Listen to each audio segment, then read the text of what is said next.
شروع اللہ کے نام سے جو بڑا مہربان نہایت رحم والا ہے۔ تاریخ خلافت عثمانیہ کے اوراق بہادروں اور جاں بازوں کے کارناموں سے بھرے پڑے ہیں، اور ہم آج کی ویڈیو میں خلافت عثمانیہ کے اس نڈر جرنیل کا ذکر کریں گے جو تنہا عرب باغیوں اور برطانیہ اور اس کی اتحادی افواج سے 72 دن تک لڑتا رہا، اور بعد میں برطانیہ نے اس کی بہادری اور دلیری سے متاثر ہو کر اسے ٹائیگر آف دی ڈیزرٹ یعنی صحرائی چیتے کا خطاب دیا تھا۔ تاریخ اسے مدینہ منورہ کے محافظ کے نام سے بھی یاد کرتی ہے۔ وہ خلافت عثمانیہ کا بہادر جرنیل تھا، لیکن جس بات نے اس کی شخصیت کو اجاگر کیا وہ اس کا آقائے نامدار فخر موجودات امام الانبیاء جناب محمد رسول اللہ صلی اللہ علیہ وآلہ وسلم سے تعلق اور عشق تھا۔ تاریخ اس عظیم مرد مجاہد کو فخر الدین پاشا یا فخری پاشا کے نام سے یاد کرتی ہے۔ پہلی جنگ عظیم کے دوران برطانیہ تقریباً ہر جگہ سلطنت عثمانیہ کے ہاتھوں شکست پہ شکست کھاتا جا رہا تھا، تو اس کو ایک چال سوجھی۔ اس نے شریف مکہ حسین بن علی جو کہ حجاز کا گورنر تھا اسے اپنے ساتھ اس لالچ پہ ملا لیا کہ جنگ کے اختتام پر اسے مسلمانوں کا خلیفہ بنایا جائے گا۔ شریف مکہ نے خلافت عثمانیہ کے خلاف بغاوت کر دی اور مکہ اور جدہ پر قبضہ کر لیا۔ اس کے بعد وہ مدینہ منورہ کی طرف بڑھا۔ اس کے ساتھ انگریز اور فرانسیسی فوجیں بھی تھیں، اور وہ لارنس آف عربیہ نامی بدنام زمانہ جاسوس بھی تھا۔ انہوں نے 1916 کو مدینہ منورہ کا محاصرہ کر لیا۔ یہ محاصرہ 1919 تک جاری رہا کیونکہ عثمانی مجاہدین مقابلہ کر رہے تھے۔ اس وقت مدینہ شہر کا دفاع ایک عثمانی سپاہ سالار فخری پاشا یا عمر فخر الدین پاشا کی زیر نگرانی تھا۔ یہ شخص انتہائی دلیر اور صاحب ایمان تھا۔ مدینہ منورہ کے باسی اس کی بہادری اور حسن انتقام پر اسے بہت پسند کرتے تھے۔ عربوں کی غداری کی وجہ سے سلطنت عثمانیہ کو شدید دھچکا لگا، اور برطانیہ اور اس کے اتحادی بڑی تیزی سے سلطنت عثمانیہ کے علاقوں کو اپنے قبضے میں لیتے جا رہے تھے۔ سلطنت عثمانیہ کے اتحادی بلغاریہ کے ہتھیار ڈالنے پر جرمنی نے بھی ہتھیار ڈال دیے، اور اسی وجہ سے بالآخر سلطنت عثمانیہ کو بھی برطانیہ اور اس کے اتحادیوں کے سامنے ہتھیار ڈالنے پڑے۔ اس وقت شریف مکہ حسین بن علی اور اس کے بیٹے علی، فیصل اور عبداللہ اس خیال میں تھے کہ اب فخر الدین پاشا بھی ہتھیار ڈال دے گا اور مدینہ ان کے ہاتھ آ جائے گا، لیکن فخر الدین پاشا نے ہتھیار نہیں ڈالے اور برابر لڑتا رہا۔ مدینہ شہر کو سامان رسد پہنچانے والی ٹرین کو انگریز ناکارہ کر چکے تھے، اور اس طرح فخر الدین پاشا کو باہر سے کوئی امداد نہیں پہنچ رہی تھی۔ محاصرہ کے دوران مدینہ منورہ پر تقریباً 130 بار حملہ کیا گیا، اور 30 اپریل 1918 کو مدینہ منورہ کی مقدس سرزمین پر 300 بم برسائے گئے۔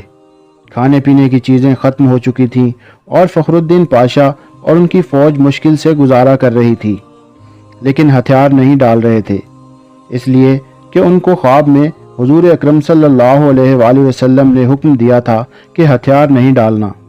ایک ترک مصنف لکھتے ہیں، ایک مرتبہ 1918 میں جمعہ کے دن فخر الدین پاشا مسجد نبوی میں نماز کے دوران خطبہ دینے منبر کی سیڑھیوں پر چڑھنے لگے تو آدھے ہی راستے میں رک گئے، اور اپنا چہرہ حضور صلی اللہ علیہ وآلہ وسلم کے روضہ مبارک کی طرف کرتے ہوئے عرض کیا، اے اللہ کے رسول صلی اللہ علیہ وآلہ وسلم، میں آپ صلی اللہ علیہ وآلہ وسلم کو کبھی نہیں چھوڑوں گا۔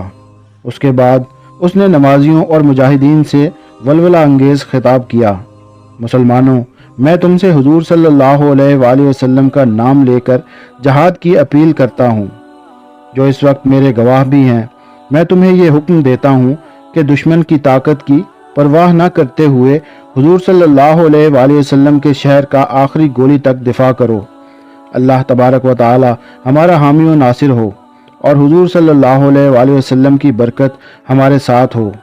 ترک افواج کے بہادر افسروں، اے چھوٹے محمدیوں، آگے بڑھو اور میرے ساتھ مل کر اللہ تبارک و تعالی اور اس کے رسول صلی اللہ علیہ وآلہ وسلم کے سامنے وعدہ کرو کہ ہم اپنے ایمان کی حفاظت اپنی زندگیاں لٹا کر کریں گے۔ اس کے بعد فخری پاشا نے کہا کہ اسے خواب میں حضور صلی اللہ علیہ وآلہ وسلم نے حکم دیا تھا کہ وہ ابھی ہتھیار نہیں ڈالیں۔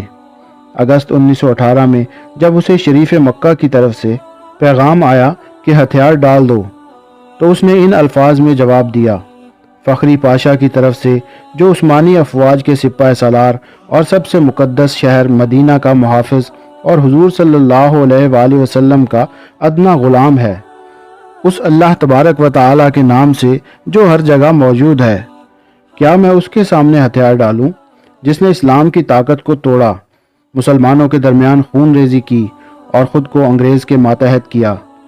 جمعرات کی رات میں نے خواب میں دیکھا کہ میں تھکا ہوا پیدل چل رہا تھا، اس خیال میں کہ کس طرح مدینہ کا دفاع کیا جائے۔ اچانک میں نے ایک جگہ پر خود کو نامعلوم افراد کے درمیان پایا جو کہ اپنا کام کر رہے تھے۔ پھر ان میں ایک بزرگ شخصیت کو دیکھا، وہ حضور صلی اللہ علیہ وآلہ وسلم تھے، ان پر اللہ تبارک و تعالیٰ کی رحمت ہو۔ انہوں نے اپنا بایاں ہاتھ میری پیٹھ پر رکھا اور مجھ سے تحفظ کا احساس دلانے والے انداز میں کہا: میرے ساتھ چلو۔ میں ان کے ساتھ 3-4 قدموں تک چلا اور پھر بیدار ہو گیا۔ میں فوراً مسجد نبوی گیا اور ان کے روضے کے قریب اپنے رب کے حضور سجدے میں گر پڑا اور اللہ تبارک و تعالیٰ کا شکر ادا کیا۔ اب میں حضور صلی اللہ علیہ وآلہ وسلم کی پناہ میں ہوں، جو میرے سپاہ سالار اعلیٰ ہیں۔ میں مدینہ کی عمارتوں، سڑکوں اور اس کی حدود کے دفاع میں دل و جان سے مصروف ہوں۔ اب مجھے ان بیکار پیشکشوں سے تنگ نہ کرو۔ 30 اکتوبر سن 1918 کو سلطنت عثمانیہ نے ہتھیار ڈال دیے اور وزیر جنگ نے فخری پاشا کو پیغام بھیجا کہ ہم نے معاہدہ کر کے ہتھیار ڈال دیے ہیں، اب تم بھی ہتھیار ڈال دو۔ لیکن فخری پاشا نہ مانے اور اپنی تلوار ان کے حوالے کرنے سے انکار کیا۔